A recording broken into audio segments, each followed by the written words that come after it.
I've got a project for everybody. Psych! It's not the Oldsmobile that we're going to be working on.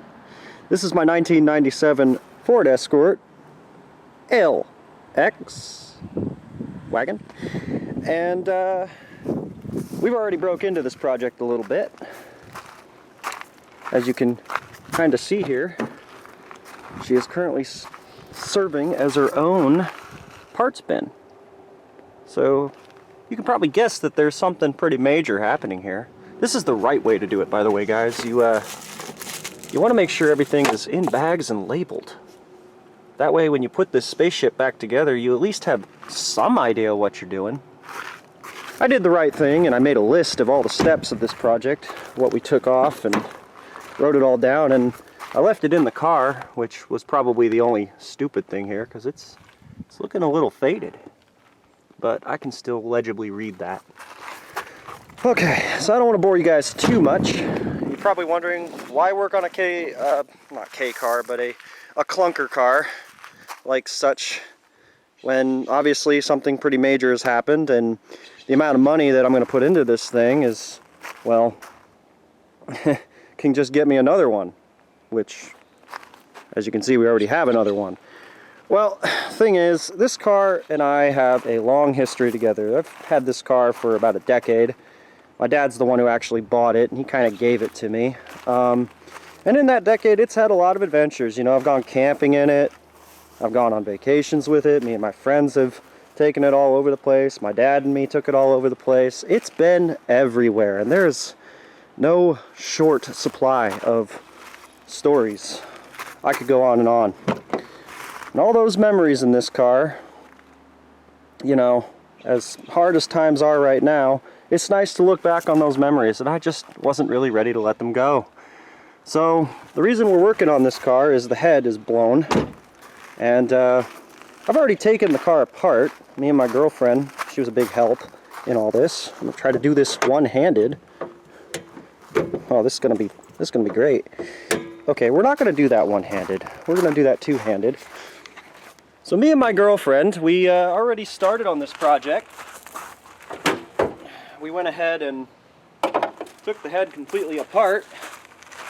See how many times I can say head in the same sentence. We took it apart, and as you can see, it's a great day for working on cars. The sun's out, but the car's covered in water. So we took the head apart. Initially, I thought that it was just a blown head gasket. This happened when I was doing a little acting adventure out in the Morton area, which is the middle of nowhere. And on my way back home one fateful night, there was a log down in the middle of the road, and I couldn't see it. And by the time I could see it, there was a car coming at me the other direction with its brights on full go. By the time he went over it, I only had about 3 to 4 seconds to see it and stop, and it wasn't enough time. So we went over it, blew the radiator, blew my airbags, blew the windshield. I tried to drive it home because I had no self-service out there, and that didn't work out. She gave me about 10 miles, and then she failed. And initially I thought it was just a blown head gasket, and everybody told me, well, you know, it's a junk car, don't even bother fixing it, just maybe throw some Blue Devil in it and ride it till it blows. So I did that, and I put some Blue Devil in it, and she gave me about 3,000 miles past the incident. And I made the mistake of running her a little low on coolant. She was having a hard time starting towards the end of those 3,000 miles, and finally it just wouldn't start. Just turn over, nothing. No start. So obviously the head had fully gone. When I got that thing off, I'll flash a picture of it here for you guys because it's already in the mail heading back as a core. Crack between the valves in cylinder 2, if I remember right. Maybe it was cylinder 3. Anyway, and it was also looking like it was trading fire between these two and these two. So yeah, she was pretty far gone, and man, I just cannot believe she gave me an extra 3,000 miles.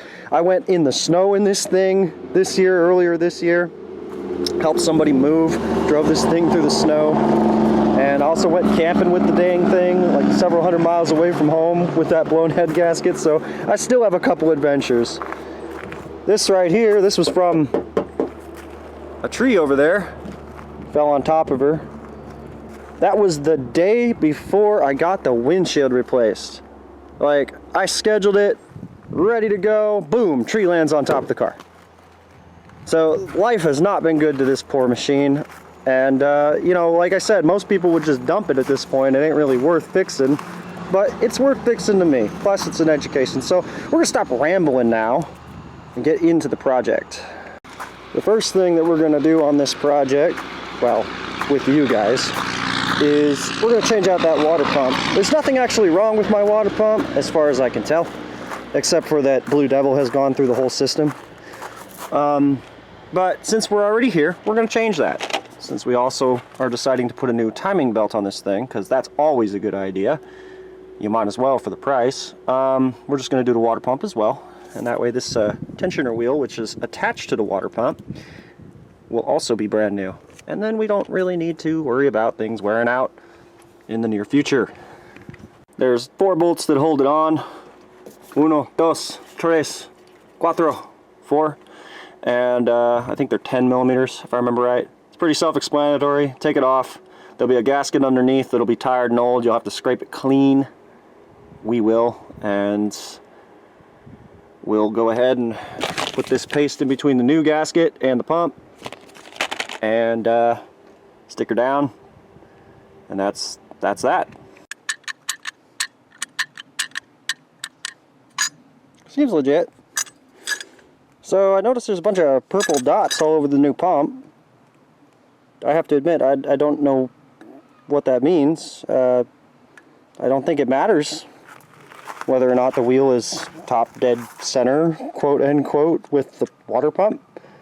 Last I checked, these don't need any kind of timing, but there's purple dots all over it, so we'll just line them up and pretend that that's why that's like that. One guy said 10, that was me. One guy said 14. That was the video I was watching, and 13 seems to be the size, at least for the American car. I don't know if it's different in other places that the Escort is sold. Not really that important. Take note, manufacturer engineers. You want to make sure that when you design things like this, that you put bolts in areas that are hard to get to. Such in a way that an extension would really help you, but of course the frame is right there. Bolts back here, by the way. So when you take this extension off, you'll have an even harder time still. I mean, you'll get the wrench head in there, but you know, it's going to bottom out on everything. And you'll most certainly drop it a few times. So just, you know, take note. This is how you do it. You know, make it as tight as can be. Needed a little more space, so now we got our wrench in there. Kind of hard to do one-handed. Took the tensioner wheel off. The guy I was watching do this, he used a bar to push that wheel this way after you loosen up a little bit. And you don't need to do that. I mean, he was gonna not save his timing belt, but either way, you don't need to do that. There's a spot right here where you can stick an Allen wrench and you can hold the tension. So why you would want to use a crowbar over here, that seems like a really bad idea to me. Just a little correction for that video. Not trying to be a jerk. See? I got my own. See?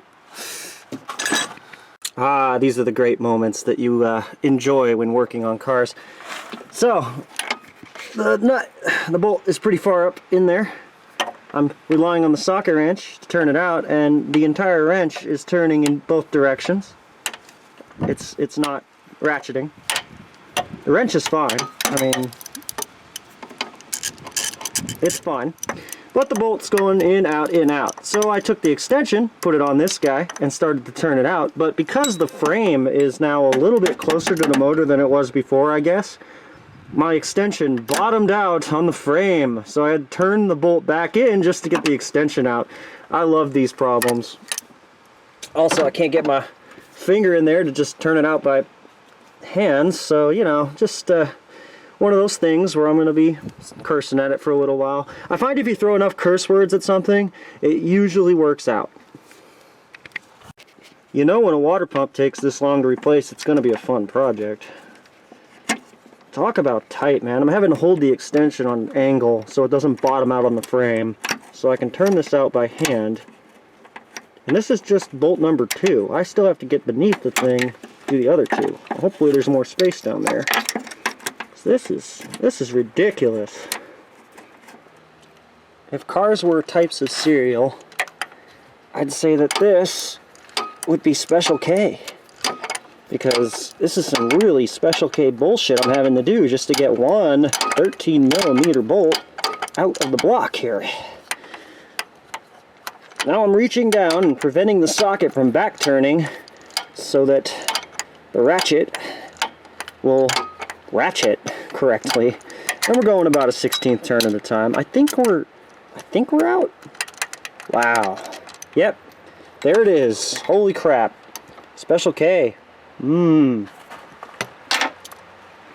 Anybody who's ever worked on changing radiator parts, they know how fun. Let me find my camera viewer here. Okay, they know how fun it is to take these off. We're going to use the old channel locks, and I'll probably skip ahead because it's a pain. Also, this guy's in the way. This is a special bolt. See, it's got this for the timing cover. But because of how long it is, even with the pump hanging like it is now, see, I can move the whole thing. I can't get him out because he keeps bottoming out against the bodywork here, the unibody. So, hey, this is fun. And you see, he's in the way from me getting to that guy right there and squeezing that little line off. So, you know, he's just a really nice guy. Yeah. We're gonna have fun trying to get to that hose clamp there. You can't get it out. Not without taking this boy out. That's your engine mount. So we're gonna take it off, and there's some kind of alien sort of wire harness thing on one of the last bolts. Yeah, that's fun. I don't know why that's, you know, like, I guess that's nice for keeping things tidy, but it's also really stupid. So we're gonna take that off now. Okay, with the engine mount out of the way, let's zoom back out. Now we can actually move the water pump around and get to that part there, so we can use our channel locks, which I have now conveniently lost because I've spent so much time messing with the engine mount. There they are. Okay. Now that my neighbors know all of the swear words that I know, now that they know that I know those words, about 25,000 years later, we got it out. I'm just gonna say it right now, guys. Yeah, it's rusty and gross looking, but it still does its job, and it's not loosey-goosey. If you're doing a water pump, just don't. Also, if you're doing a head gasket, just leave the water pump, because this, you know, as bad as it was to get it out, it's gonna be even worse getting it back in. There's no room. Even with the hose completely disconnected from both units here, I don't even think I can get that hose out. So I'm just kind of hoping I didn't poke a hole in it. Alright, so we're going to clean up that surface. We're going to paste on a new gasket, new water pump. I'm not even going to show me doing any of that. We're just going to skip ahead. It's in. Hoses are on, including those nightmare spring clips, which they don't even make a hardness scale for. Pretty much it's like one. The hardness scale for those spring clips is like 1, starts at 1, and then there's just a picture of the spring clip. You know, that instead of 1 to 10, it's 1 to spring clip. We got it on. Alright, we got our new head just waiting in here in the garage. Got to put the manifolds on it because there isn't enough room in this car to fit the manifolds on after the head's installed. So we'll have that intake on and that exhaust, and that'll be good. It's just sitting there waiting. Already got the timing wheel on. Went ahead and did that. Valve body. And we're going to change out the thermostat because my thermostat's probably pretty done. Word to the wise, make sure that when you do this, that your thermostat is facing the right direction. It's pretty hard to screw that up, but I've seen people do it. My Ford Ranger was a good example of this. So we're going to change out on this guy, and after you take this manifold off of the head, the thermostat's just here. It can be a little tricky to get out, but she will get out. There we go. So you want that part right there, this guy, facing into the manifold on this car. Take note of that. Got our new one right here.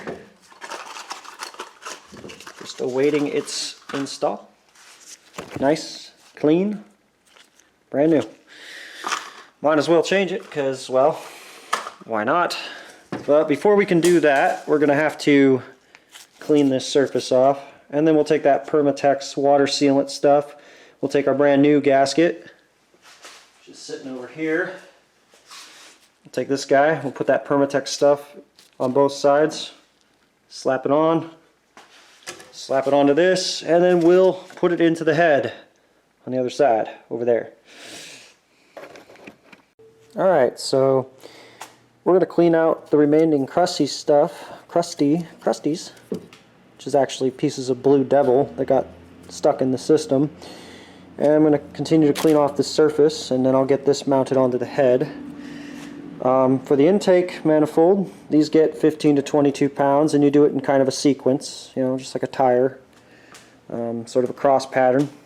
Same with the exhaust side, except for it gets 10 to 12 pounds. We're not really going to go into too much detail about this. It's fairly self-explanatory. Take gasket out, put new one in between the injector block here and the intake side here.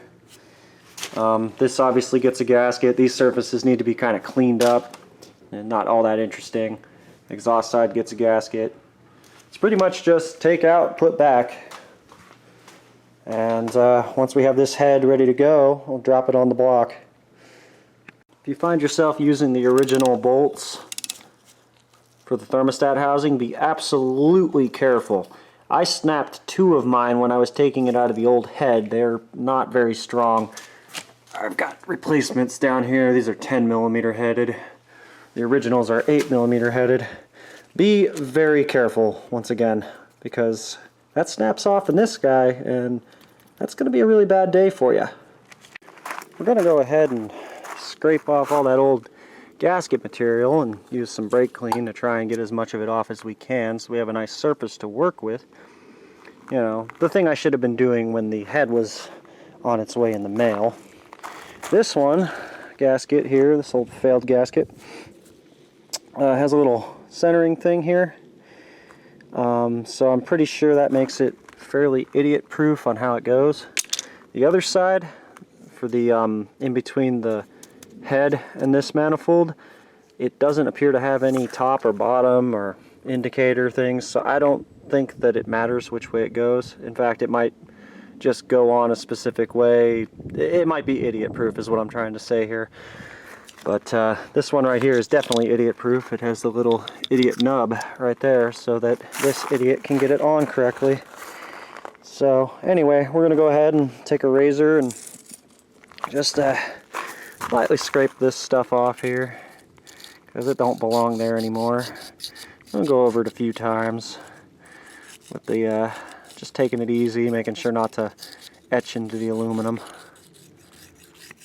With how long this is taking, I'm almost thinking about splitting this into 2 episodes. So it's starting to look like how it did. Starting to look like a full 4-cylinder head from space. But because Ford decided to do this to me, this is the one manifold stud you can't really get a straight angle on. So I'm almost thinking that this guy is going to be torqued to however many monkey pounds.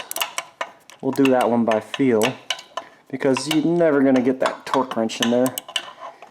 And it seems kind of stupid to have a knuckle in your driving line here if you're doing torque specs. It just seems kind of stupid. So I think we're just going to torque this guy down to whatever feels right, and the rest of them that we can actually get to, we'll do the right way.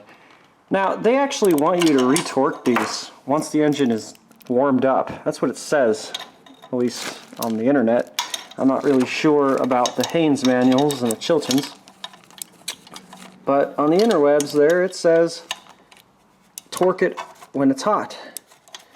Yeah, good luck getting here when it's hot, buddy. I don't think we're gonna do that. We might, but I don't know. Oh, that feels like 20 million pounds.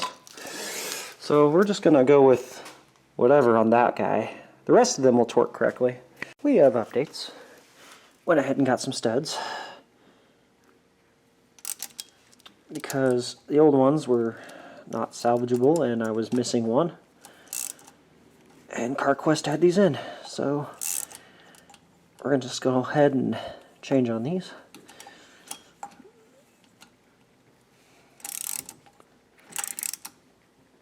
And that should make life a little easier for that part.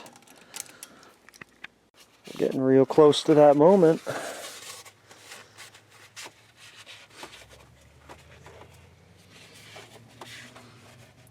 Make sure that surface is clean. I got a little wood mallet if you want to tap the pins down in there.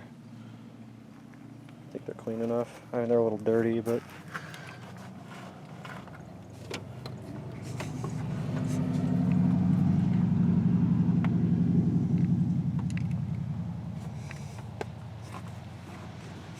give them a little love tap.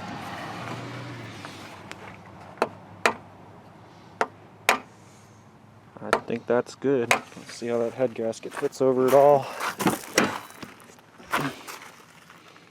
Carefully now. Here.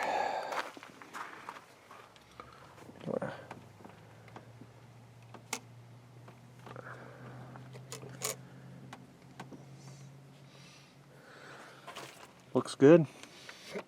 Mm-hmm. Now we gotta go get that head, and this is gonna be fun. Okay.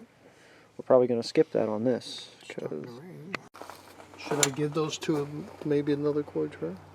They didn't feel as tight. Yeah, that's an interesting deal. So we are currently at the whole two I'll give steps it an 8. of 90. You go to 44 on all of them in your sequencing, And this one was loose. and then you back turn it a half turn in sequence. See what I mean? Yeah, I see what you mean. Then you go back to 44, then you do 90 degrees right, and then another 90 degrees right, and I guess this one and that one feel a little loose for some reason. Well, they weren't as tight. Not as tight. They weren't as hard to turn into the torque. But So this sucker is really torqued down there, and we're just going to say that the Eagle has landed. yep, I'm done picking up. Thank you. That was a big help. Pick up the tools. Yep. Yep, I'm going to pick things up, and tomorrow, as you can see by the, well, actually you can't really tell on the camera, it's dark. No, it's getting there. The camera's pretty good at, you know, beating that. So yeah, we're just going to go ahead and resume this tomorrow. That's a big stress reliever, though, right there. Looks great. It's the next day. And it looks like it's gonna rain. I did not want to get up this morning, I tell you guys. Okay. So, we got a long laundry list of things to do on the car today. Alternator, timing belt, radiator. A lot of sensors that help the car go to space and analyze its fuel mixtures and, you know, all that computery stuff that used to be done by a screw, but now it's done by technology. This thing ain't even that new, you know, 1997, we're talking already 24-year-old car. Anyway, it's definitely gonna rain today. It already has a little bit. We're gonna have a lot of fun.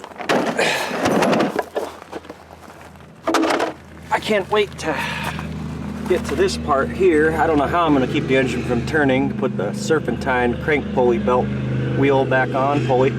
Yeah, pulley belt. Belt pulley. I'm tired. Anyway, I've seen some tricks. I don't like the idea of putting pressure against a piston. I really don't. Doesn't sound like a nice way to treat your engine.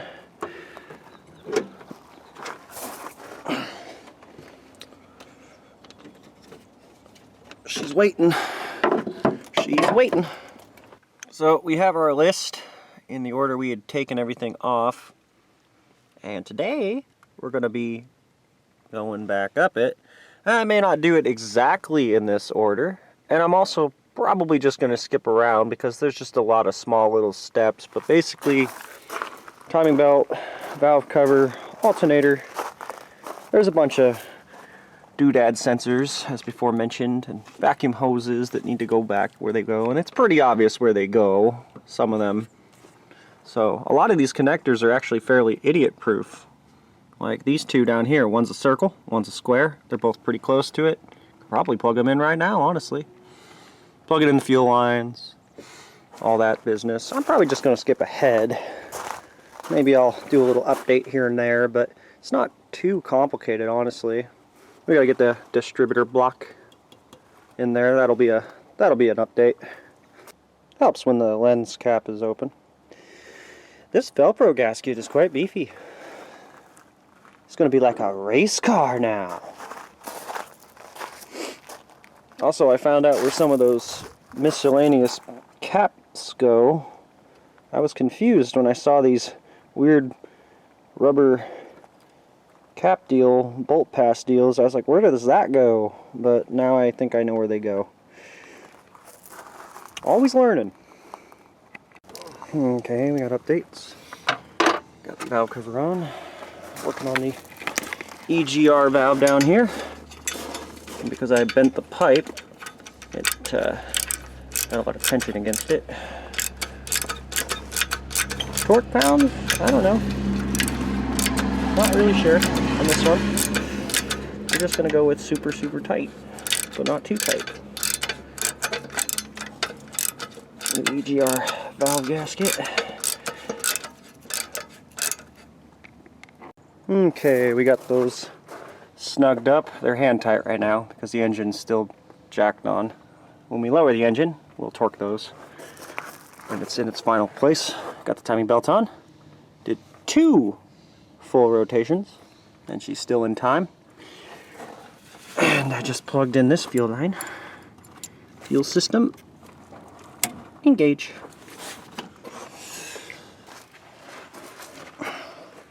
Just getting that old timing belt,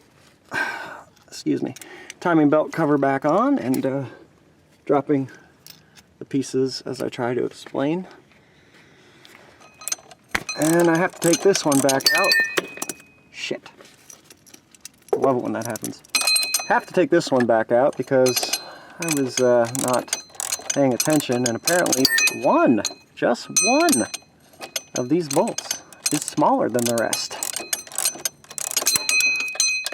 Oh, I love this.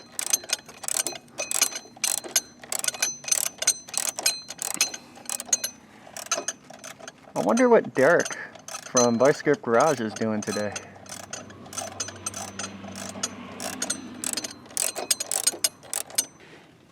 We got the correct guy in there now. And now we're gonna go ahead and get the other 3. Yeah. The nuts are bigger than the bolts for convenience. Cover's back on. Sensors plugged in. Fuel lines connected on both sides. PCV valve line. Other water sensors. Coming along.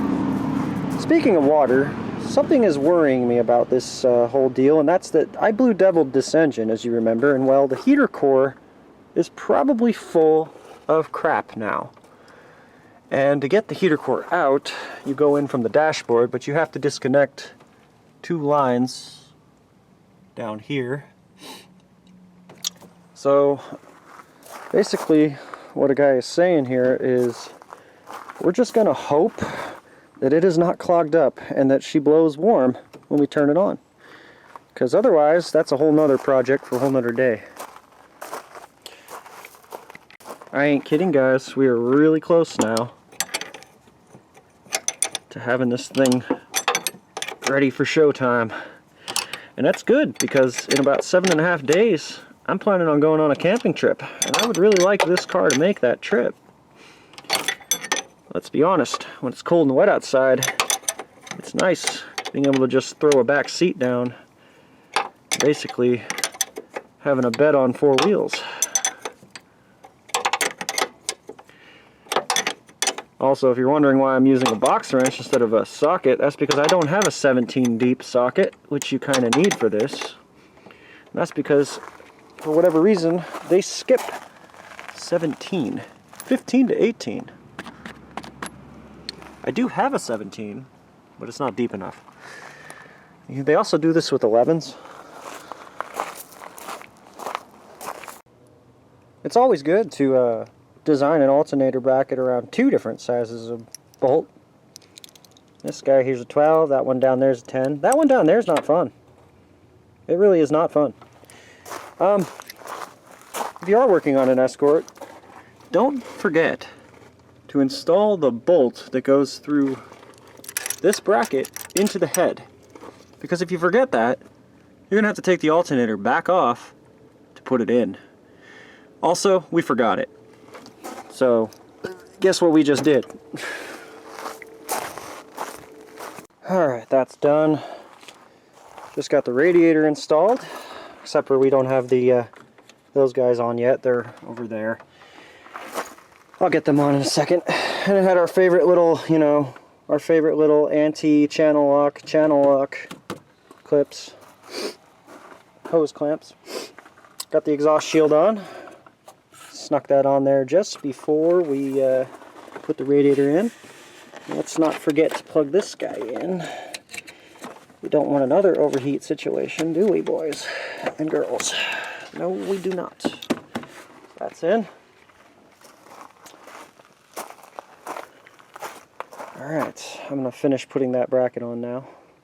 One thing I really must say, if you're doing work on any 90s and up cars, is they are very complicated. There's a lot of little bolts that you have to remove, and there's not really a place to put them. So if I was to suggest anything, if anyone's doing a major project on a vehicle this old or newer, is make sure to take the time to go get some bags and get yourself a Sharpie and some masking tape and just label everything.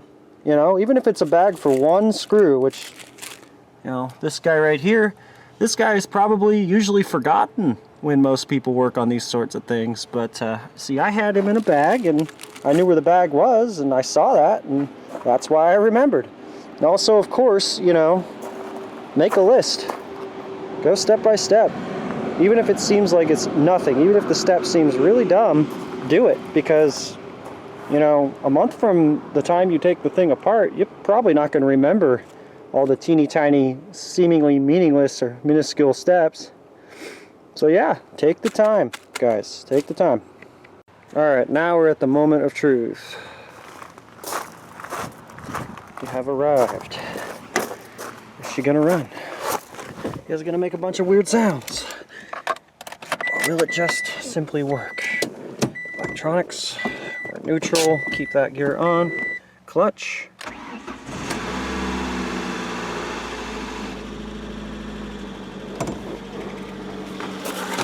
Well, she runs.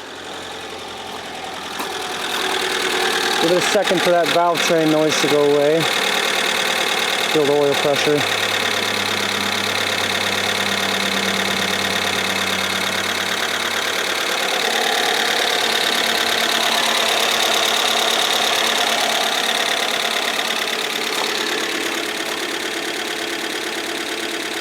Think it's normal?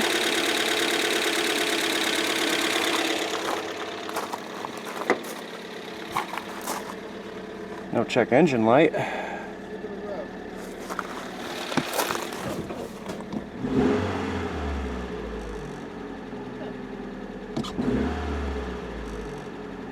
She might quiet up a little bit as we let her run. Now as it heats up, we are going to get some smoke coming off of that oil on there. Well, the runner. No lights on in there, no idiot lights. Nothing on. Just got back from our first drive since the new head, and as you can hear, she is quieting up. That valve train quieted up. That ain't bad at all. That sounds exactly like it's supposed to now. Oh, this is too cool. From dead to alive. From dead to alive in just a couple of days. This is great. Oh. It's so nice to have you back. Now I got to do some cleanup. Got a lot of stuff to take back to where it belongs, and I got to tab this vehicle and insure it and all that business. But hey, it's working, and that's gonna do it for now, guys. Thanks for watching, and I hope you guys learned something watching this, or at least were entertained. Like, favorite, subscribe, or don't, whatever. But it really doesn't take much to do any of that. It's free. So anyway, thanks for watching.